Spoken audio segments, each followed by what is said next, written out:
هكذا يكون قلب الإنسان نظيف وصافي مثل هذا الماء، وكيجيوه السيئات وكيوسخوه لنا،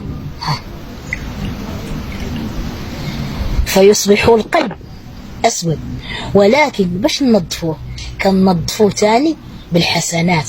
ها هم الحسنات: الصلاة، الصوم، الحج، بر الوالدين، أمر بالمعروف، نهي عن المنكر، قضاء حوائج الناس. ها هو القلب بالحسنات كيعاود يرجع تاني نظيف كيف كان. ها هو رجع تاني القلب نظيف باش بالحسنات.